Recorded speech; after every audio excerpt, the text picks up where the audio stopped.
Bon, ben, je suis ravi de pouvoir intervenir aujourd'hui avec vous. Donc, on va apprendre à se connaître, hein. Moi, je suis Sofiane du cabinet Ogo Avocat. Nous, notre dada, c'est le droit du travail, le droit de la sécurité sociale, hein. Chacun son trip, on va dire.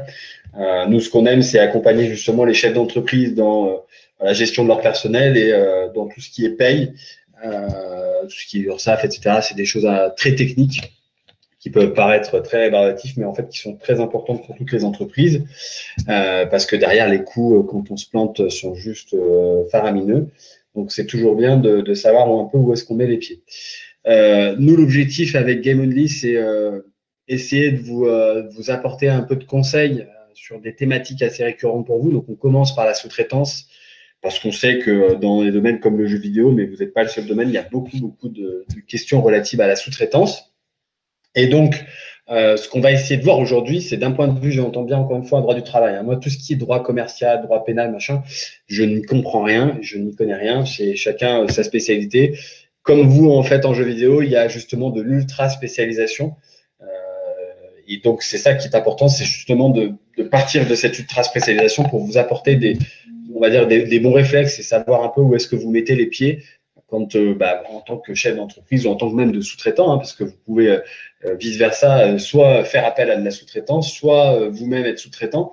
Et donc, l'objectif, c'est justement de savoir un peu maîtriser un petit peu toutes les questions qu'on peut avoir dans le cadre de la sous-traitance d'un point de vue droit du travail et éviter quand même comme on a des écueils qui peuvent coûter très cher, comme vous le verrez. Donc, notre sujet, c'est la sous-traitance, donc préparé pour Game Only, bien sûr. On va voir quatre choses. D'abord, la notion de sous-traitance. De quoi est-ce qu'on parle quand on est sur de la sous-traitance? Ensuite, on va voir la répression du travail illégal. Ça fait un peu bizarre comme ça de dire, d'utiliser un terme aussi puissant que répression, mais c'est vraiment ça.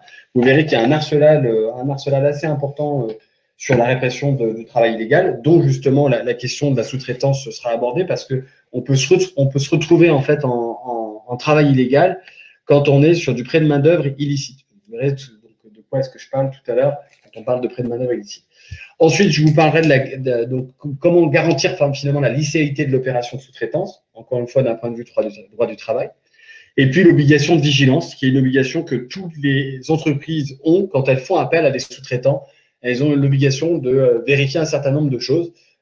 Sinon, il y a derrière ce qu'on appelle la solidarité financière, qui est aussi un piège assez important à éviter et qui est finalement assez facile d'éviter quand justement on a les bons réflexes.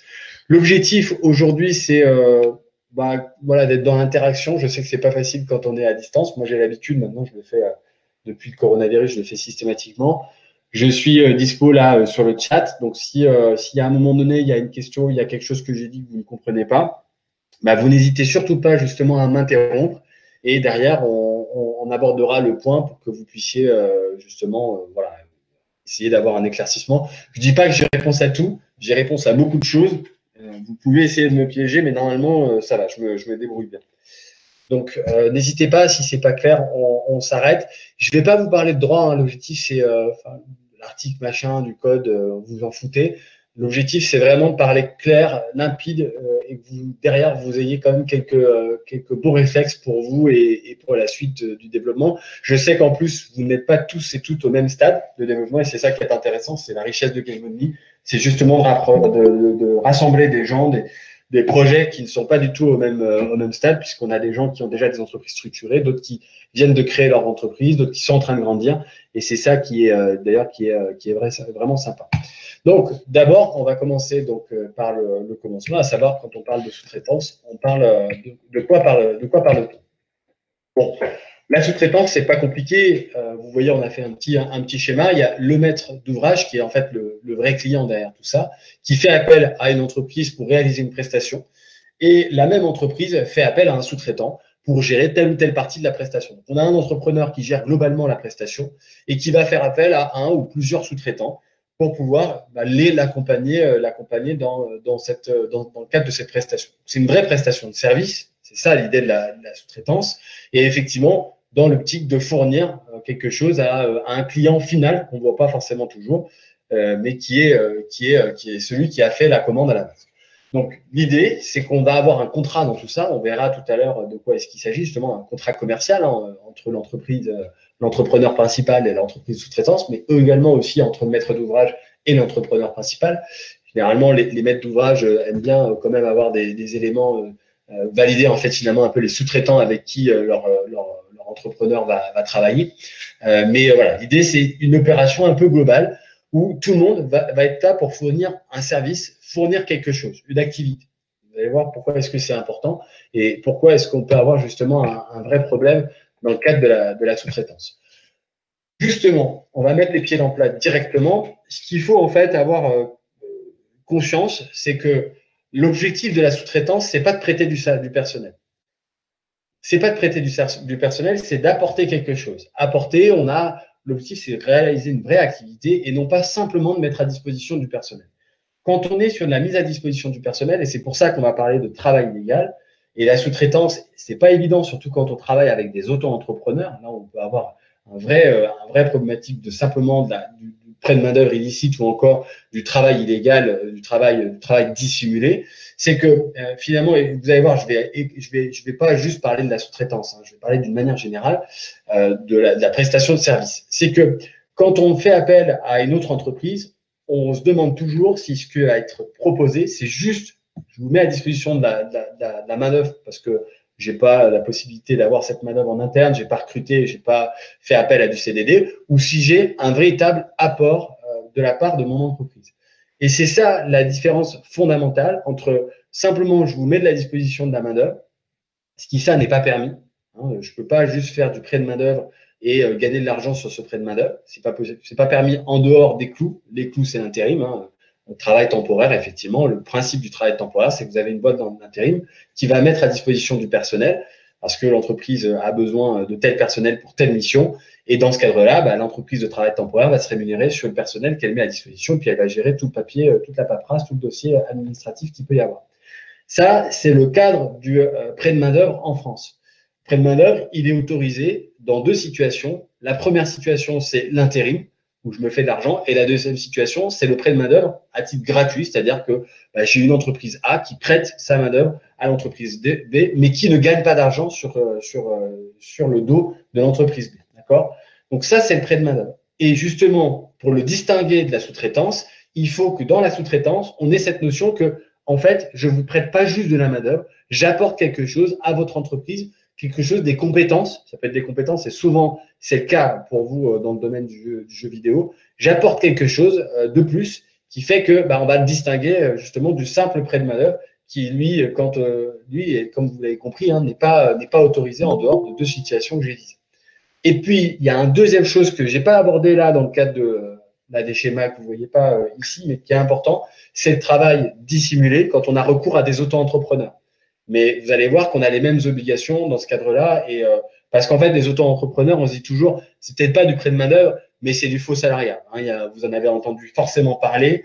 Tous les trucs là qu'on a eu, tous les dossiers qu'on a pu entendre parler dans la presse, avec Uber, avec aussi les restaurants, les vélos, tout ce qui est Uber Eats, Foodora, etc., où il y a beaucoup de ces travailleurs dits précaires, parce que c'est des travailleurs qui sont auto-entrepreneurs, mais qui, finalement, parce qu'ils n'ont pas trop le choix, se retrouvent à travailler pour des plateformes. Il y a donc toute cette question qui vient de dire, mais est-ce que finalement, c'est pas des vrais salariés ? Parce que la plateforme va donner des indications, des ordres, des directives. Je fais une digression, mais qui est importante. En fait, c'est quoi un salarié ? Un salarié, c'est quelqu'un qui est soumis à des ordres et des directives dont je peux contrôler le travail et que je peux sanctionner. Le salarié, c'est ça, c'est le lien de subordination juridique. D'accord ? Et dans la sous-traitance, on a parfois un peu cette problématique, soit parce que on fait appel à des prestataires de services, oui, mais en fait, c'est juste de la main-d'œuvre que je prête, soit parce que je fais appel à un auto-entrepreneur, mais en réalité, je me rends compte que la relation que j'ai créée avec cet auto-entrepreneur est une relation de travail parce que je lui donne des ordres, que je lui donne des directives, que je contrôle son activité et que j'ai le pouvoir de le sanctionner. C'est aussi ça, toute la problématique qu'on va avoir un peu aujourd'hui qui est en filigrane. Je vous donne un exemple très concret. J'ai une entreprise de nettoyage.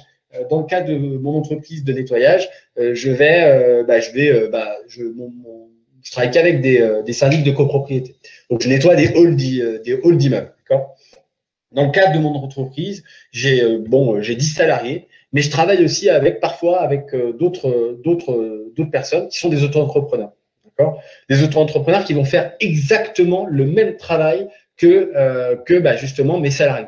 La question qui va se poser dans ce genre de situation, et quand on est contrôlé notamment par l'URSSAF par exemple, l'URSSAF va dire, attendez, je ne comprends pas, il y a d'un côté des salariés, vous avez 10 salariés, très bien, c'est beau, vous êtes structuré, c'est bien, c'est chouette, mais vous avez 5 auto-entrepreneurs aussi qui travaillent pour vous, qui font exactement la même prestation. Bon, vous avez un contrat commercial avec eux, certes, mais bon, je vois pas la différence avec eux. Et ben, c'est dans ce genre de situation, ramener aux jeux vidéo, ça peut être, il y a des exemples aussi qui pourraient être pris, mais c'est dans ce genre de situation où on va se demander, mais c'est quoi la différence? Pourquoi est-ce que là, j'ai un vrai salarié et pourquoi est-ce que là, j'ai pas un vrai salarié? Je réaborderai ça tout à l'heure.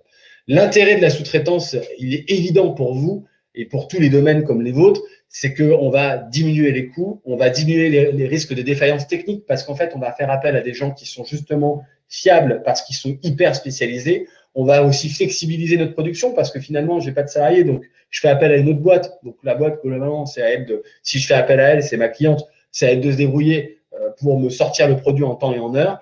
Je peux donc facilement garantir les délais et j'ai de l'ultra spécialisation. Dans le domaine des jeux vidéo, c'est hyper parlant parce qu'effectivement, moi, là, de ce que j'ai cru comprendre, et je commence à peine justement à m'en rendre compte, vous avez tous et toutes des compétences très particulières, très spécifiques. Et c'est ça aussi qui va faire votre force dans le cadre de la sous-traitance, parce que justement, comme je vous le dis, dans la sous-traitance et dans l'idée de prestation de service, on a cette idée d'hyper spécialisation. Et donc, finalement, on va délivrer une vraie activité, un vrai conseil qui fait que c'est pas juste du prêt de main-d'œuvre.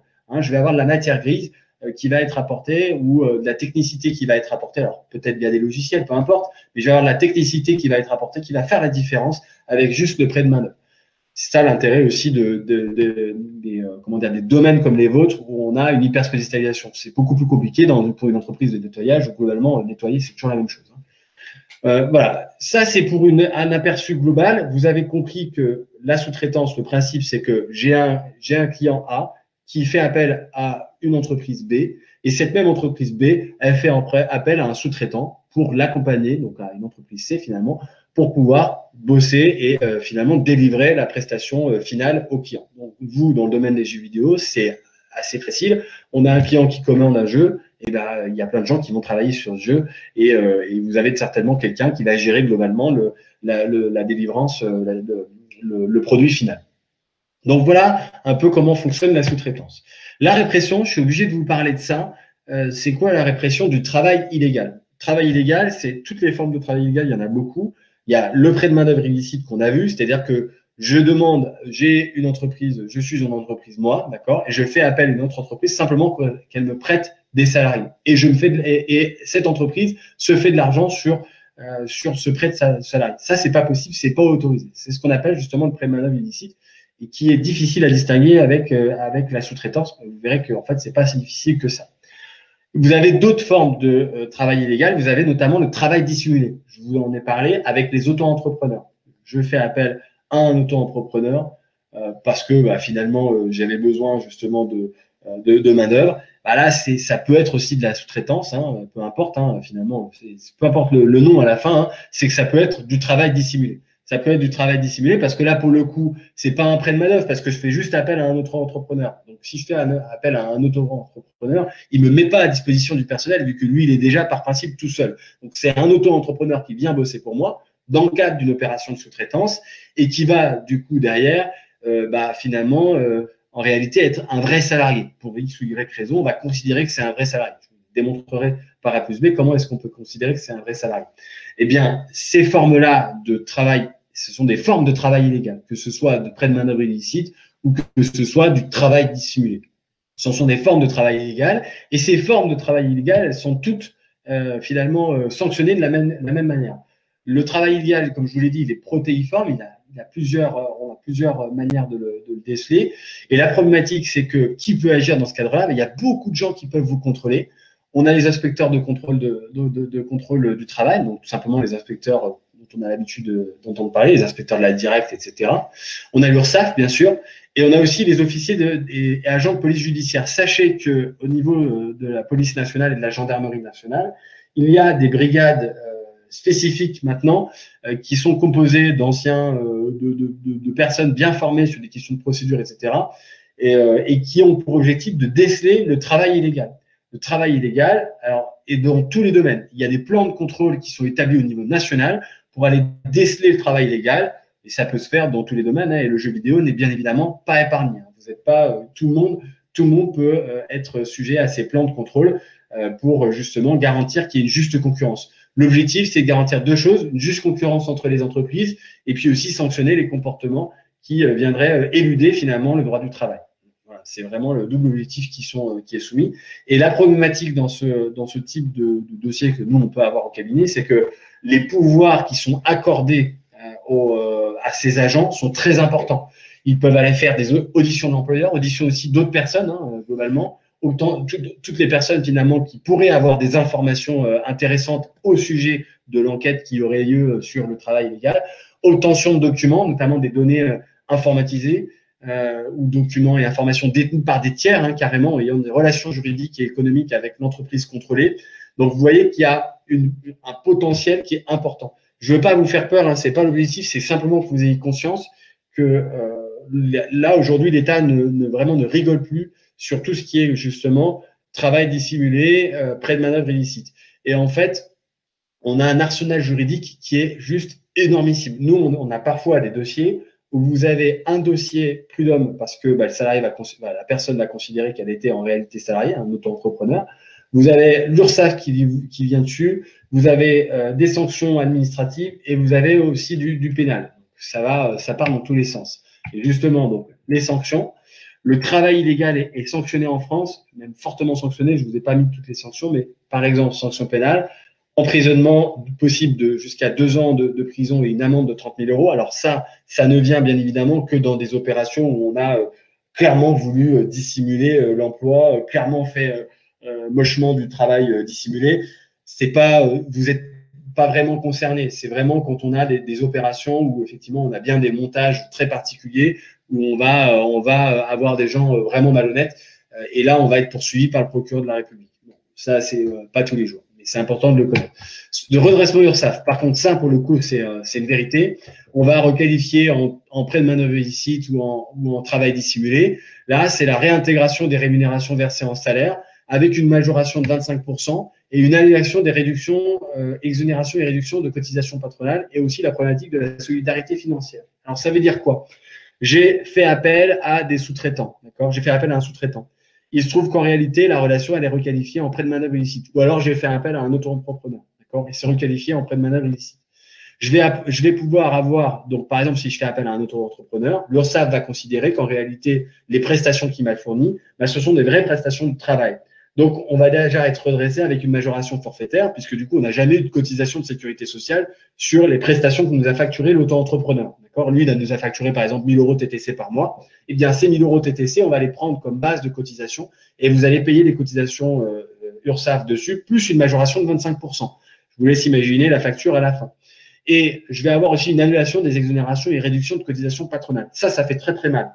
Les réductions et cotisations patronales, on en a sur tout ce qui est bas salaire, ce qu'on appelle l'ex-réduction Fillon. En fait, sur les bas salaires jusqu'à 1,6 SMIC, on a des exonérations de charges sociales.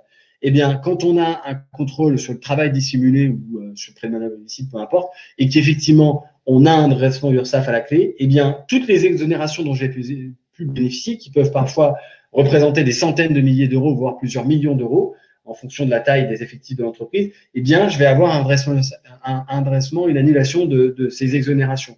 C'est très problématique parce que c'est vraiment coup près, parce qu'en fait, on vient vous contrôler pour un truc où finalement, il y en aurait peut-être que pour, j'en sais rien, 5 000 euros, et bien derrière, en fait, non, en réalité, on va avoir toutes les annulations des réductions dont j'ai pu bénéficier. Et quand on a une masse salariale importante, on doit savoir une vingtaine de salariés, une trentaine, quarantaine, cinquantaine de salariés, le chiffre peut très, très vite monter.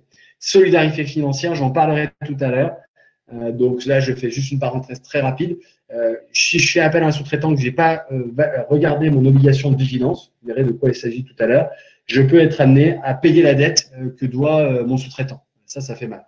Encore une fois, avec l'objectif de garantir vraiment la bonne concurrence entre toutes les entreprises du pays.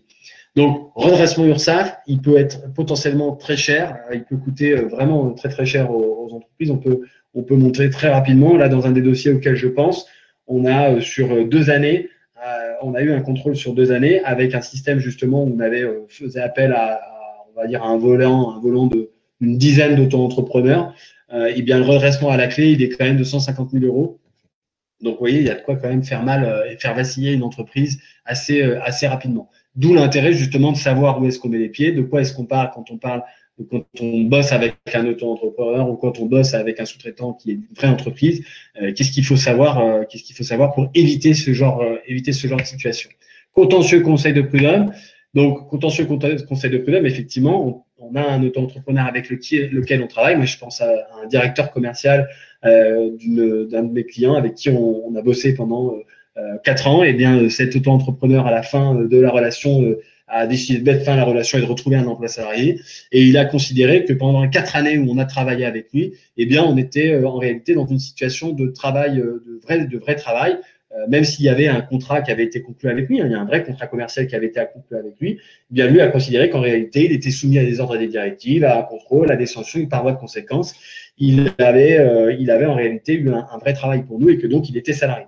Eh bien, dans cette situation-là, c'est problématique parce que il nous fait un contentieux de prud'homme et il va demander des sommes importantes parce qu'en fait, en réalité, quand vous êtes salarié, alors oui, il a perçu des rémunérations, donc ça, il n'y a pas de grief là-dessus, mais par contre, il va vous demander, par exemple, une indemnité de travail dissimulée. L'indemnité de travail dissimulée, si vous demain vous faites appel à un auto-entrepreneur pour bosser sur des sujets qui concernent votre entreprise, sachez que lui, à un moment donné, si il considère qu'en réalité, il était dans une situation de travailleur vraiment subordonné, donc d'un vrai contrat de travail, même s'il y avait un contrat commercial qui avait été conclu avec lui, eh bien demain, il va pouvoir introduire un contentieux et demander ce qu'on appelle une indemnité de travail dissimulée. Et l'indemnité de travail dissimulée, elle est d'au moins 6 mois de salaire. Là, c'est pareil, ça peut chiffrer assez vite et ça peut faire quand même potentiellement très mal.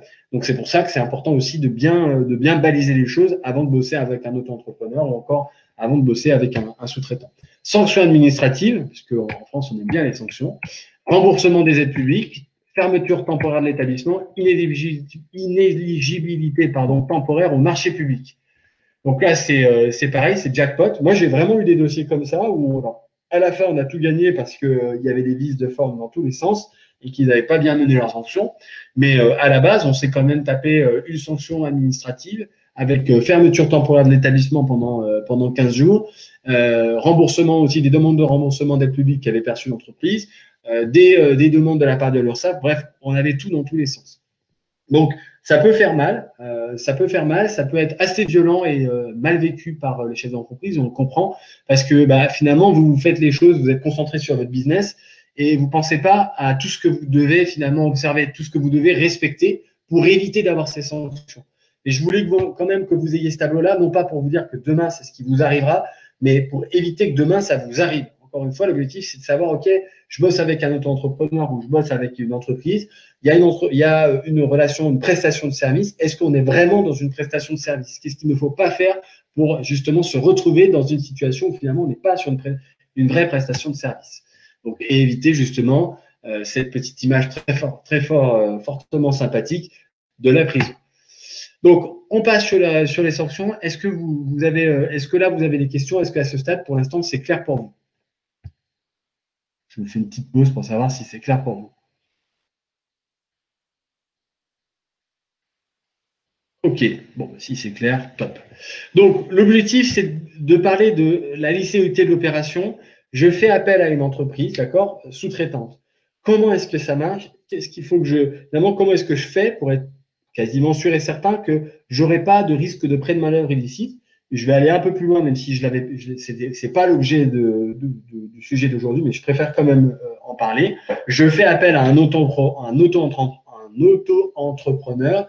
Comment est-ce que je fais pour éviter que demain, celui-ci vienne me dire, mais en réalité, j'étais un travailleur salarié? On va voir comment est-ce que ça marche. Eh bien, justement, comment est-ce qu'on distingue? L'opération de sous-traitance, c'est une opération, ou l'opération que je conclue avec l'auto-entrepreneur, c'est une opération qui est conclue pour une tâche qui est précisément définie et distincte de l'entreprise donneur d'ordre. Donc, en fait, j'ai un besoin qui est précisément identifié et que je ne peux pas faire, que je ne peux pas combler, parce que je n'ai pas forcément les compétences en interne, pour X ou Y raison. Ça, c'est le premier point. Donc, il y a sur la prestation en elle-même. Ensuite, le deuxième point, on verra chacun de ces points, hein. Je vais vous donner des illustrations pour que ce soit plus complet. Le deuxième point, et qui est le même, qui est exactement le même si j'ai un recours à un auto-entrepreneur, c'est exactement les mêmes critères.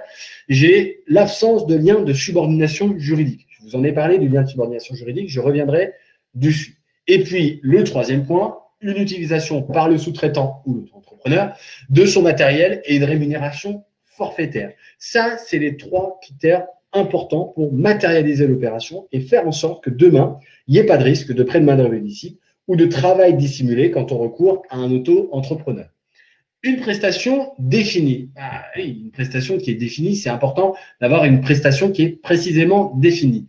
Lorsque le salarié est mis à disposition, par exemple, pour apporter un savoir-faire, une technicité spécifique dans le cadre d'une prestation bien forfaitaire, bien là, on est sur une opération qui est bien définie. Je prends un exemple concret, on va essayer de prendre un exemple concret. Dans l'entreprise des jeux vidéo, j'ai un client qui j'ai besoin pour un de mes clients. Je suis en train de travailler sur l'établissement, l'élaboration d'un jeu. J'ai besoin pour un de mes clients de quelque chose dont je ne dispose pas en interne. C'est-à-dire que j'ai pas la compétence pour développer.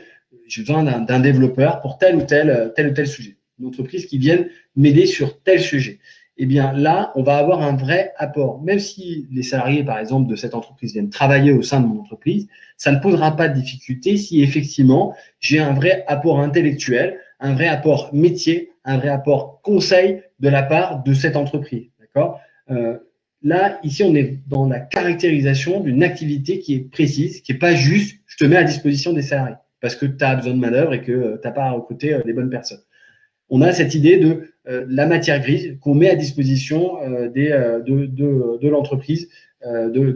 C'est vraiment ça, c'est la définition qui va être importante. Et d'ailleurs, dans le contrat commercial qu'on fera avec l'entreprise sous-traitante, eh bien, c'est important justement d'avoir cette conscience-là qu'il faut bien définir très précisément l'activité dont il est question, ce que je vais apporter à l'entreprise, d'accord ? Ce que l'entreprise sous-traitante va m'apporter, c'est ça qui va être le point d'ancrage, le départ de tout et éviter justement les questions de pré-manœuvre illicite, d'accord ? C'est par exemple transmission d'un savoir-faire ou mise en œuvre d'une technique qui relève de la spécificité propre de l'entreprise prêteuse. Si c'est juste un travail accompli dans le cadre ordinaire de l'activité de l'entreprise utilisatrice, il n'y a pas d'originalité. Là, on va avoir un risque de prêt de main-d'œuvre illicite. De la même manière, je fais appel à un auto-entrepreneur. Si je fais appel à lui, c'est pas parce qu'il me coûte moins cher qu'un salarié. Si je fais appel à lui en ayant conscience que c'est parce qu'en fait, j'ai pas envie de recruter un salarié, clairement, c'est foutu. Il faut se dire que cet auto-entrepreneur, il a une compétence métier que je ne peux pas trouver ailleurs et c'est pour ça que je fais appel à lui. Donc, vous voyez déjà, vous, si demain, vous devez conclure un contrat avec un auto-entrepreneur ou avec une entreprise sous-traitante, ou si vous-même vous êtes sous-traitant, eh bien, ou si vous-même vous êtes auto-entrepreneur, ce qu'il va falloir travailler, c'est ce sujet-là. C'est évidemment, c'est quoi le job ?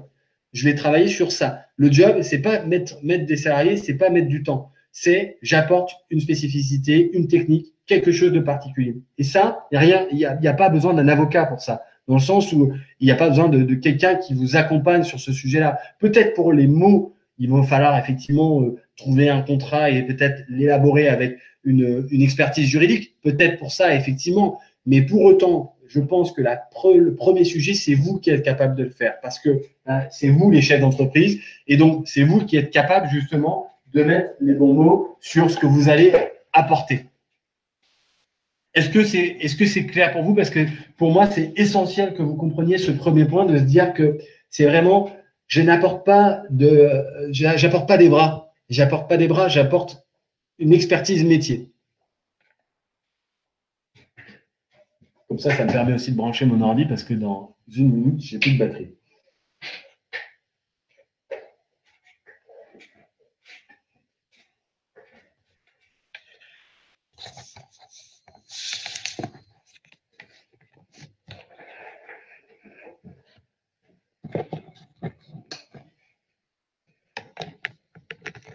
Alors, je vois qu'il y a une question. Tac. Oui, pour moi, la justification, c'est pas, on ne mettra pas dans le contrat une justification. en fait, dans le contrat, on mettra l'objet du contrat, on mettra en fait, ça va être quoi ma prestation? Elle va consister en quoi? Et plus vous allez définir précisément votre prestation, plus derrière, enfin moins derrière, vous aurez de risques de contestation et de risques de prêt de main-d'œuvre illicite parce que justement, vous aurez été capable de mettre des mots sur la prestation que vous allez donner. Quand on fait des devis super simples avec rien dedans, c'est là où en fait on a un risque. Alors que quand on a un contrat qui est clair sur l'objet de la prestation, mais ça tient en un paragraphe. Hein, là, je ne suis pas en train de vous dire qu'il faut un truc. L'objet de la prestation en un paragraphe, on va dire, c'est un article qui va peut-être occuper une page entière, grand maximum, pour définir ce qu'on fait. Alors, une entreprise A.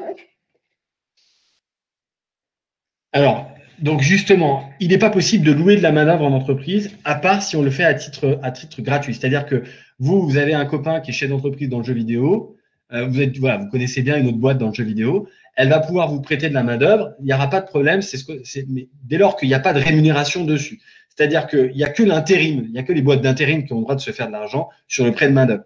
C'est pour ça que je vous disais, attention, on a le droit de faire du prêt de main-d'œuvre entre entreprises, mais il ne faut pas qu'il soit payant. S'il est payant, c'est-à-dire que si je me fais de la gratte sur finalement la main-d'œuvre que je mets à la disposition, c'est là que j'ai du prêt de main-d'œuvre illicite. Et c'est la différence avec la prestation de service, où la prestation de service, je n'apporte pas de la main-d'œuvre, j'apporte une activité, une technicité, j'apporte quelque chose. Même si elle se base sur de la main-d'œuvre, on n'est pas dupe. Hein. Tout le monde sait qu'effectivement, c'est sur le principe, il y a bien de la main-d'œuvre qui va travailler. Hein. C'est pas des robots qui vont travailler à l'intérieur. Mais pour autant, j'apporte de la matière grise et j'ai pas juste du prêt de main-d'œuvre, c'est pas juste de la mise à disposition de personnel. Eh bien ça, c'est pas possible si vous n'avez pas une vraie prestation de service. Et par contre, je le redis, vous pouvez très bien prêter de la main-d'œuvre à titre gracieux. Mais ça, il faut le contractualiser. Il y a des modèles d'ailleurs qui ont été développés par le ministère du Travail. Hein. Vous verrez, si vous tapez sur Google prêt de main-d'œuvre, ministère du Travail, vous verrez qu'il y a des modèles de convention tripartite pour mettre à disposition la main-d'œuvre et expliquer qu'effectivement, il n'y aura pas de rémunération qui sera perçue par l'entreprise qui prête. Hein. Mais ça, c'est un cas de particulier qui est hors scope de l'intervention d'aujourd'hui, mais qui est important que vous compreniez bien qu'effectivement, c'est possible, mais on ne peut pas gagner de l'argent dessus.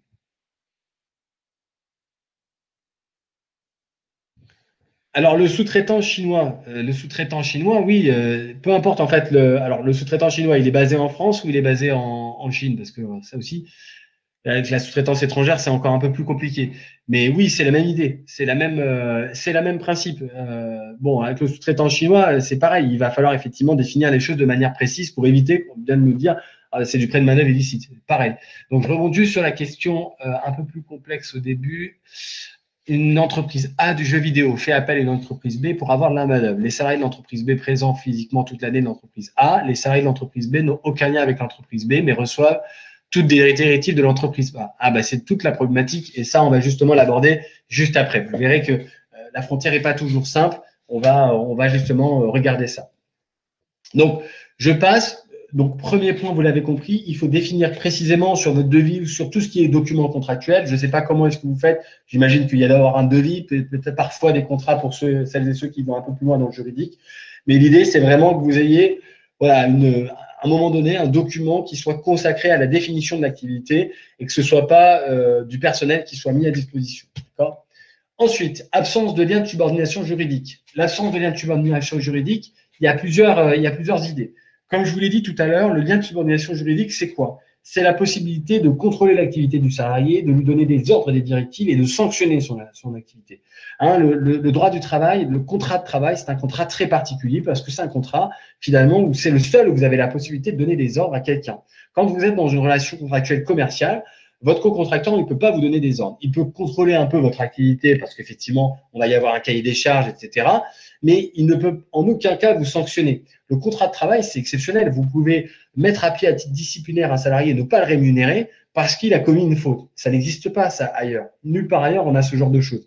Parce que justement, il y a cette question de l'insubordination juridique. En fait, le salarié abandonne une partie de sa liberté en contrepartie d'une protection économique de la part de l'entreprise, tout simplement. Donc, la contrepartie pour l'entreprise, c'est quand même de pouvoir définir les conditions de travail et de dire aux salariés, c'est comme ça que ça se passe et pas autrement. Avec le contrat commercial, c'est pas possible. Quelque chose qui n'est pas précisément défini dans le contrat commercial ne peut pas s'inventer. Hein, chaque contrat définit exactement la prestation qui va être celle du prestataire et on ne peut pas aller au-delà. Hein. On peut avoir des problématiques d'interprétation, mais on peut pas inventer. Alors qu'avec un salarié, bah, justement, je peux lui donner des ordres et des directives et ce qui n'est pas prévu dans le contrat, bah, c'est pas grave, je peux quand même aller dessus. C'est toute la différence et qui fait qu'effectivement, on a un droit qui est très régulier, qui est le droit du travail. Donc, comment est-ce qu'on fait pour savoir si on est dans un lien de subordination juridique? Que ce soit avec une entreprise sous-traitante, et donc le personnel du sous-traitant, ou avec un auto-entrepreneur. Bon, alors déjà, le choix du salarié.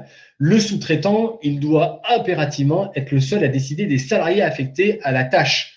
Parce que si moi, je suis le client, si je commence à choisir les salariés qui vont venir travailler au sein de l'entreprise, et là, tout de suite, on a l'idée quand même qu'on a un contrôle de la part de l'entreprise cliente, parce qu'effectivement, c'est pas à elle de décider. Le sous-traitant, c'est lui le patron, c'est à lui de décider, de dire, bah, effectivement, je vais passer tel ou tel salarié. D'abord, ça, le premier point qui est important. Autre indice qui est important, c'est l'organisation du travail. L'organisation du travail, c'est à l'entreprise sous-traitante de la définir, et non pas à l'entreprise cliente, à l'entreprise utilisatrice. Ce n'est pas possible. Il faut que ce soit l'entreprise sous-traitante qui définisse l'organisation du travail, les horaires, les véhicules mis à disposition des salariés, etc., etc. Il faut pas, ça c'est important qu'il y ait vraiment cette notion-là que sur l'organisation du travail, ce soit l'entreprise sous-traitante qui définisse tout. Troisième élément, l'autonomie. L'autonomie, parce qu'effectivement, l'entreprise donneuse d'ordre ne doit jamais donner d'ordre aux salariés qui exécutent la tâche. Donc, dans votre exemple, l'entreprise A fait appel à une entreprise B. L'entreprise A ne doit jamais donner le moindre directive aux salariés de l'entreprise B. En fait, ce qui se passe, c'est que la hiérarchisation, elle doit être comme ça. Elle doit être de la manière pareil. J'en finis juste et après, je vous donne un schéma et un exemple pour que ce soit bien clair. Sanction, c'est pareil. Il ne faut jamais que, par exemple, il y a un salarié, le responsable de l'entreprise cliente. Le responsable de l'entreprise cliente, donc l'entreprise A, fait appel à une entreprise B. Le responsable de l'entreprise cliente, il y a des salariés donc de l'entreprise B qui viennent travailler et il va envoyer des mails en disant vous devez prendre vos congés à telle date, je vous sanctionne, je vous mets un avertissement parce que là vous avez mal bossé sur le dossier. C'est pas possible, c'est inenvisageable. C'est à l'entreprise B, donc à l'entreprise sous-traitante, de s'en occuper. Donc ça veut dire qu'effectivement, demain, il faut que ce soit les salariés, il faut que, en fait, si moi, je suis l'entreprise cliente, j'ai un grief à formuler à l'égard des salariés de l'entreprise B, je ne dis pas aux salariés de l'entreprise B, j'appelle j'appelle mon prestataire et je lui dis, bah voilà, ça se passe pas bien dans la relation, qu'est-ce qui se passe, est-ce que tu peux, qu'est-ce qui se passe, etc. C'est à l'entreprise sous-traitante de s'organiser. Mais jamais l'entreprise A ne s'adresse directement aux salariés de l'entreprise B pour leur donner des ordres et des directives. Ça ne veut pas dire que les salariés de l'entreprise B ne peuvent pas travailler dans les locaux et avec le matériel de l'entreprise A. Ça, c'est possible. Du moment qu'effectivement, il n'y a pas de contrôle de leur activité et que tout ce qui est problème de personnel, ce soit géré par l'entreprise B. Est-ce que pour vous, c'est clair ce point? Parce que il est vraiment essentiel. Je suis en train de regarder aussi un truc en parallèle. Hop. Je vais vous le trouver. Parler d'un truc intéressant. Alors justement, pour un autre entrepreneur, je vais vous donner un exemple concret pour un auto-entrepreneur. Parce que pour un auto-entrepreneur, la question est un peu plus différente parce qu'en fait, pour un auto-entrepreneur, c'est de la sous-traitance, mais il n'y a pas d'idée de prêt de main-d'œuvre illicite. Par contre, il y a une problématique de travail dissimulé. C'est-à-dire qu'en fait, on pourrait considérer que la relation que j'ai avec l'auto-entrepreneur, comme par exemple Uber Eats, ces trucs-là, c'est une relation de travail salarié. Mais je cherche en même temps que je vous parle. Voilà. Trouver. Je vais vous donner un exemple concret. Je vais là. Tac, tac, tac. Voilà. Je vais vous donner un exemple concret qui est la même chose. C'est la même chose avec un auto-entrepreneur. J'ai un dossier actuellement, on a un dossier au cabinet. On a une société qui est une société qui est dans la revente de tout ce qui est LED. Voilà. Elle développe des en fait, elle distribue des produits d'éclairage de type LED. C'est une société chinoise qui en fait distribue des produits de type LED auprès de distributeurs professionnels. Elle bosse avec des boîtes comme Bouygues, comme machin, etc. Bon. Cette boîte-là, c'est une boîte qui est structurée, il y a une quinzaine de salariés. Et elle fait appel à un type. Elle fait appel à un type. Alors en plus, dans l'histoire, on avait d'abord fait appel à lui en tant que salarié, mais peu importe, je ferme la parenthèse. Elle fait appel à un type pour faire ce qu'on appelle un contrat de mandat. Un contrat de mandat, c'est quoi? Un contrat de mandat, c'est un contrat au terme duquel moi, je m'engage à représenter l'entreprise pour vendre en fait les biens de l'entreprise. D'accord? C'est vraiment un contrat intéressant parce que je vais faire appel à un mandataire qui va représenter mon entreprise pour vendre finalement les biens de l'entreprise. Promotion, vente des biens de l'entreprise, en contrepartie de quoi lui, il perçoit des commissions, etc. Donc, dans l'idée de contrat de mandat, il y a une idée quand même de représentation de l'entreprise. Il y a déjà une idée aussi d'indépendance juridique importante parce que le mandataire, lui, finalement, son job, c'est de vendre une prestation. D'accord, il vend une prestation, les prestations de l'entreprise, mais après, il se débrouille sur comment est-ce qu'il vend, etc. Il y a un cahier des charges qui va être fait parce qu'effectivement, s'il vend, il faut quand même qu'on soit d'accord sur le prix auquel il va vendre, parce que sinon, je vais commencer à vendre à perte et ça ira pas. Mais après, sur l'organisation concrètement, c'est à lui de faire. Il se trouve que dans ce contrat de mandat, il y avait un certain nombre de choses intéressantes, mais surtout qu'on a travaillé avec ce monsieur pendant 5 ans. Au bout de 5 ans, ce monsieur a mis fin à la relation et a demandé la requalification devant le conseil de prud'homme donc de son statut. Mais ça aurait pu être la même chose avec un auto-entrepreneur parce que finalement ici, on est un peu dans la même genre de relation. On a une personne physique avec laquelle on travaille qui va nous fournir une prestation de travail. Elle nous fournit une prestation de travail, on a tendance tout de suite à se dire mais elle fournit une prestation de travail, vous avez fait ça parce que vous n'aviez pas envie de recruter du personnel parce que ça vous coûte cher. Vous avez fait appel à un auto-entrepreneur ou à un mandataire histoire d'éluder la législation sur le droit du travail et éluder aussi les cotisations URSSAF. C'est la même idée qui pressent. Comment est-ce qu'on a fait pour argumenter et pour démontrer qu'ici, on n'avait pas de lien de subordination juridique? On a repris un peu là ce que je vous ai développé et l'idée justement d'indépendance et d'autonomie. Il se trouve que dans les faits, il n'y avait pas de suivi et de contrôle de l'activité de ce monsieur. C'est-à-dire qu'à aucun moment donné, mon client n'a demandé des comptes à ce monsieur. Jamais. Il n'y a jamais eu de contrôle de son activité. Pas non plus de contrôle de quand est-ce qu'il prenait ses congés, etc. Aucun contrôle sur les méthodes employées pour accomplir sa prestation de service. Si je fais appel à un commercial, d'accord, si demain je recrute un commercial, le commercial, je vais lui dire voilà comment est-ce que tu dois vendre ta prestation, voilà le plan commercial, et puis je vais le suivre et on va revoir son discours commercial, je vais le former, je vais l'accompagner certainement dans les premiers rendez-vous, je vais contrôler son speech, etc. Je vais le cadrer. Là, j'ai un mandataire qui fait les choses en toute autonomie. Je ne contrôle pas son temps de travail, je ne contrôle pas son activité, je ne contrôle absolument pas la manière dont il vend ses prestations. J'en ai rien à faire. Ce que je lui demande, c'est de vendre. Et lui, de toute façon, il se fait une rémunération sur ce qu'il vend. Bon. Je ne l'intègre pas dans mes équipes. En l'occurrence, effectivement, il n'était pas intégré dans les équipes. Et en plus, je ne lui mettais pas de moyens à disposition pour effectuer donc, sa prestation de service. D'accord? Donc, on est dans un dossier où j'avais vraiment pas de contrôle de la prestation de ce monsieur. Alors, il y avait quand même des arguments qui étaient intéressants, qui étaient développés par la partie adverse. Et je voulais vous en parler parce que je pense que c'est des choses que vous allez retrouver, vous, dans votre fonctionnement au quotidien. Là, on avait la partie adverse qui me disait, mais attendez, il y a quand même quelque chose de bizarre, c'est qu'il utilise la boîte mail professionnelle. Effectivement, on lui avait créé une boîte mail professionnelle à son nom avec le nom de l'entreprise. Mais nous, on a répondu, on a dit, mais attendez, on a créé cette boîte mail professionnelle, c'est normal. Vous êtes mandataire, vous agissez au nom et pour le compte, vous agissez au nom et pour le compte du mandant, c'est-à-dire de moi en tant que client. C'est normal qu'on vous affecte une boîte mail professionnelle pour gérer les prestations avec les clients. Les clients, ils n'ont pas à savoir. Vous êtes indépendant, ils s'en fichent. Ce qui compte, c'est qu'il y ait une prestation qui soit délivrée. Déjà, sur boîte mail professionnelle, je dis, mais voilà, c'est normal, c'est la logique du contrat de mandat. Le contrat de mandat, c'est effectivement, je représente l'entreprise. Si je la représente, normal que je puisse l'incarner quelque part un petit peu. Ensuite, on me dit, mais c'est vous qui fixiez les tarifs. Si vous fixez les tarifs, les devis été créé sur votre contrôle, etc. Mais attendez, c'est normal. Là encore, on a fait un cahier des charges. Dans le contrat demandé, c'était clairement marqué que je me réserve le droit d'accepter de refuser les clients qui sont proposés par la personne en question, par le mandataire. Normal, les conditions de vente, c'est moi qui les établis. Pour autant, même si j'établis les conditions de vote, je ne vais pas aller regarder comment est-ce qu'il s'y prend pour vendre sa prestation. Rien à voir avec justement un contrat de travail où effectivement, je vais aller regarder ce qu'il en est sur comment est-ce qu'il va voir, etc.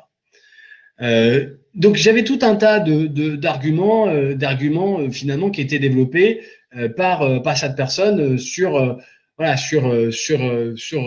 finalement le contrôle. Et donc moi je dis mais à un moment donné quand on regarde, vous n'apportez aucun élément de preuve qui permettrait finalement d'en déduire que je contrôle votre activité.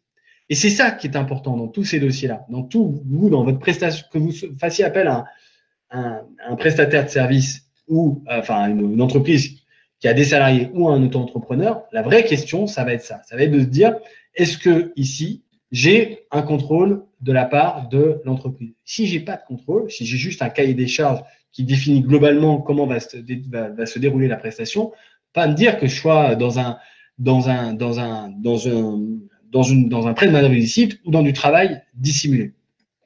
J'ai le droit de vérifier certaines choses, mais par contre, je ne vais pas m'immiscer dans la gestion de mon prestataire. C'est ça, en fait, l'idée. C'est quoi la fréquence? C'est quoi, finalement, comment est-ce que ça va s'organiser dans le cadre du contrôle? Et justement, ça fait bien le parallèle avec donc, la slide suivante, puisque dans la slide suivante, on va se poser la question de la rémunération et des moyens. D'accord? Effectivement, on sera plus rassuré et on aura moins de risques de requalification quand l'entreprise sous-traitante ou l'auto-entrepreneur a ses propres moyens de production. C'est-à-dire que si lui, il a ses propres logiciels, etc., forcément, on sera tenté de dire, oui, bah, il a son propre matériel, donc c'est un vrai sous-traitant et c'est pas juste un sous-traitant de paillange. D'accord? Pareil, la rémunération, attention à votre rémunération, à la rémunération qui est fixée. La rémunération du sous-traitant ou de l'auto-entrepreneur, pour moi, elle doit toujours être fixée en fonction d'un résultat à atteindre et non pas d'un nombre d'heures. Si vous fixez en fonction d'un nombre d'heures, voire même en fonction d'un nombre de jours, c'est toujours un peu tendancieux. Même si je sais que c'est une pratique courante pour tout le monde, pour autant, c'est une pratique qu'il faut essayer d'éliminer et d'avoir un vrai forfait en fonction du résultat à l'atteinte et de la spécificité de l'importance de la tâche à réaliser. Technicité, délai, matériel, suivi, formation des intervenants, etc. C'est important qu'il y ait ça.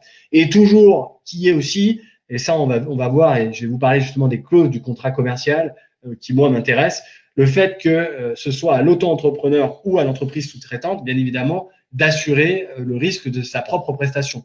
S'il y a une couille dans le pâté, c'est à l'entreprise sous-traitante ou à l'auto-entrepreneur d'en assumer l'entière responsabilité, et c'est pour ça qu'elle doit avoir une assurance civile de responsabilité professionnelle. D'accord ? C'est important d'avoir cette idée-là. Donc, est-ce que vous commencez à comprendre que je fasse appel à un sous-traitant ou que je fasse appel à un auto-entrepreneur, peu importe finalement, ce qui est important, c'est cette notion de je ne contrôle pas l'activité. Pour autant, je peux avoir un cahier des charges, je peux avoir une définition assez précise de la mission qui va être celle et du contrôle que je pourrais avoir sur l'activité, mais c'est bien un contrôle sur l'activité, pas sur les personnes qui bossent, pas sur l'auto-entrepreneur en lui-même.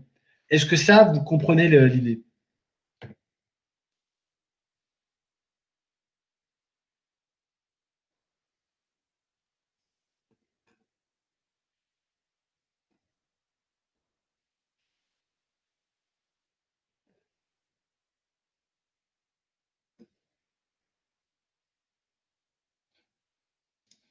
Bon, bah, c'est top.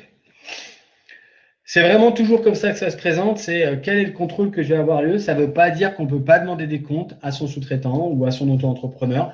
C'est juste en fait la manière dont vous allez le faire. Est-ce que ça va être déjà à l'oral ou est-ce que ça va être à l'écrit? Et quel va être le contenu de votre contrôle qui va faire la différence. D'accord? Bon, voilà, finalement, pour garantir la licéité de l'opération, il faut que vous ayez ces idées-là en tête pour éviter que derrière, on vous retrouve soit sur du travail dissimulé avec l'auto-entrepreneur, soit sur du prêt de manœuvre illicite. Donc, justement, finalement, si on va regarder un peu le contrat de prestation de service, dans le contrat de prestation de service, on va mettre un certain nombre de choses. Moi, les clauses qui vont être importantes vis-à-vis du droit du travail, vis-à-vis de l'URSSAF, ça va être les clauses que je vous ai affichées là à l'écran. Le prix, encore une fois, essayez de faire un prix forfaitaire. Le cahier des charges, encore une fois, j'ai aucun problème pour que vous ayez un cahier des charges à respecter. C'est normal, dans le cadre d'une prestation, on peut avoir une prestation avec finalement un résultat à atteindre et c'est important de l'expliciter et ce sera très clair parce qu'en plus, ça permettra de se dire qu'à la fin, effectivement, on a bien rempli nos obligations.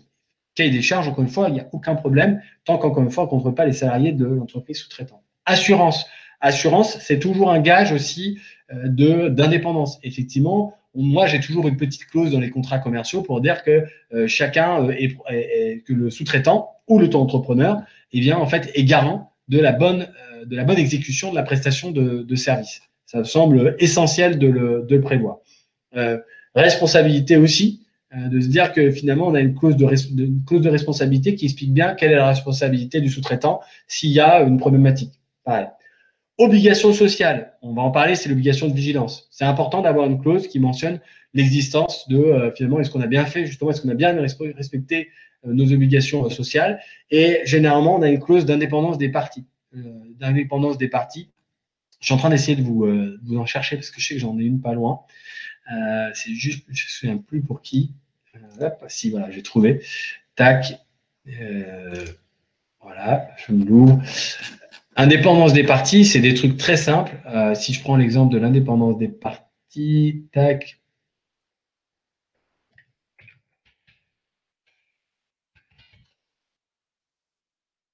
C'est une clause en fait où on dit qu'on est indépendant l'un de l'autre. On rappelle qu'on est indépendant l'un de l'autre. C'est tout bête, hein, mais c'est une clause d'indépendance réciproque. Voilà. Les parties, je vous donne un exemple. Promis, je ne vous fais pas plus de lecture. Les parties déclarent expressément qu'elles sont et demeureront pendant toute la durée du présent contrat des partenaires commerciaux et professionnels indépendants.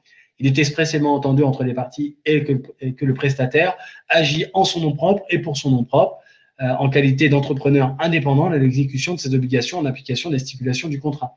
Le contrat ne peut en aucune manière être interprété comme créant une société de droit ou de fait, etc., etc. De convention expresse, aucune partie n'aura l'autorité et le pouvoir de lier l'autre partie ou de contracter en son nom et de créer une responsabilité quelconque à sa charge, de quelque façon et que pour quelque besoin que ce soit. Donc, je ne vous fais pas plus la lecture parce que je sais que c'est pénible, mais c'est pour vous donner un exemple de clause où on se dit qu'effectivement, si on a un contrat qui est bien formé, on a une définition. En fait, si on a un contrat commercial qui est bien balisé, qui va rappeler les clauses, notamment fondamentales, que je vous ai données, qui rappelle bien finalement la rémunération, l'activité. Et si en plus, derrière, dans les faits, je ne contrôle pas les salariés et finalement, je contrôle juste le cahier des charges, j'ai peu de risque d'avoir un prêt de manœuvre illicite et peu de risque d'avoir du travail dissimulé. Encore une fois, je n'ai pas de difficulté à ce que l'auto-entrepreneur ou les salariés qui vont finalement être dans la prestation de service viennent travailler au sein de l'entreprise. Mais pour autant, faites quand même attention, il ne faut pas qu'il y ait de contrôle, etc.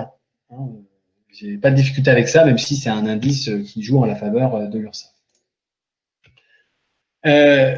La frontière est ténue avec justement la prestation de service. On a en fait une confusion qui est régulièrement entretenue entre le pouvoir de direction dont je vous ai parlé au sein du droit du travail et les communications qui vont être adressées par le client aux prestataires pour les besoins ou pour ses besoins. C'est juste indispensable pour le fonctionnement de l'entreprise. Et j'ai le droit, je le rappelle, j'insiste lourdement, de contrôler la prestation. J'apporte au client mon savoir-faire en toute autonomie, mais je suis légitime à demander la maîtrise des paramètres, délai, prix, résultats attendus, et de s'exprimer à ce sujet sans que ça constitue une immixtion. Je ne suis pas d'accord parce que je trouve que la prestation elle avance pas assez vite. Je le dis à mon prestataire. Je ne le dis pas à ses salariés, je le dis au prestataire. Aussi, le fait qu'on s'inscrit dans un service organisé, comme je vous l'ai dit, c'est pas totalement incompatible. C'est une logique organisationnelle. Tant qu'elle est bien pensée, je n'aurai pas forcément de lien de subordination juridique. Ça dépend de comment est-ce que l'opération a été pensée à la base. Donc voilà, j'ai passé une bonne heure sur la question de la sous-traitance pour que vous compreniez bien ce qu'il en était quand je fais appel à un prestataire de service. C'est vraiment la différence avec entre vrai prestataire de service et travailleur salarié finalement. Et j'en termine avec un point qui ne concerne pour le coup que la sous-traitance, qui est l'obligation de vigilance. L'obligation de vigilance, c'est quoi? L'obligation de vigilance, pardon, je vais y arriver, ça concerne toutes les factures d'un montant supérieur à 5 000 euros. Dès que j'ai un prestataire de service à qui je fais appel et qui va me faire une facture de plus de 5 000 euros, j'ai des vérifications. Et la vérification que je dois faire, c'est que mon sous-traitant s'acquitte de certaines formalités. Pourquoi? Parce qu'on est dans le cadre de la lutte contre le travail illégal. Pour garantir en fait que le prestataire paye bien ses cotisations, on va aller faire un certain nombre de contrôles. Et le risque, c'est la solidarité financière avec le sous-traitant. Et ça coûte très cher. Le sous-traitant qui ferait l'objet d'un procès verbal de travail dissimulé, l'URSSAF va aller voir le client et va lui demander de payer.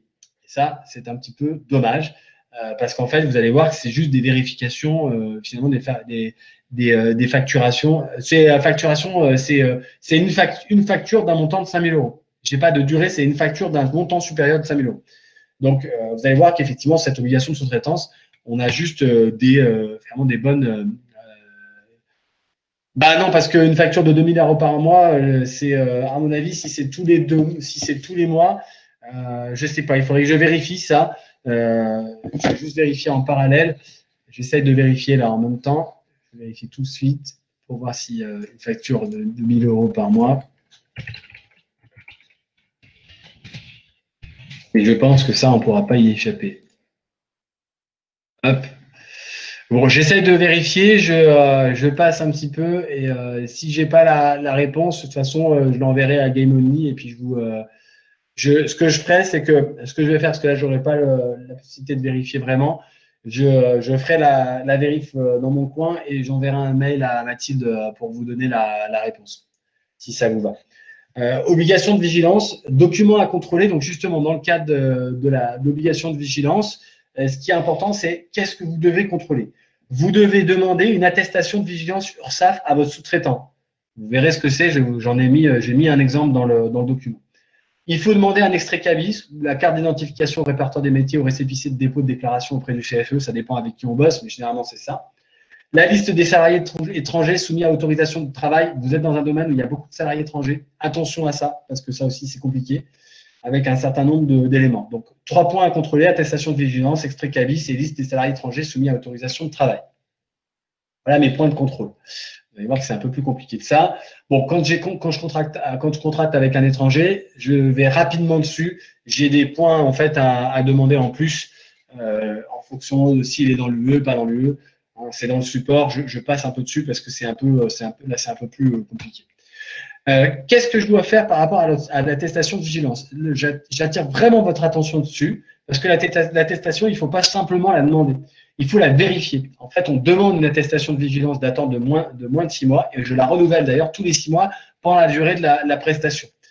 Je vérifie l'authenticité de l'attestation en me rendant sur le portail de l'URSSAF, que je vous ai mis là dans le support, et en inscrivant le code présent sur l'attestation de vigilance. Vous allez voir, je vais vous montrer à quoi ça ressemble. Donc non seulement je demande à mon sous-traitant l'attestation de vigilance, mais je vais vérifier qu'elle est valable.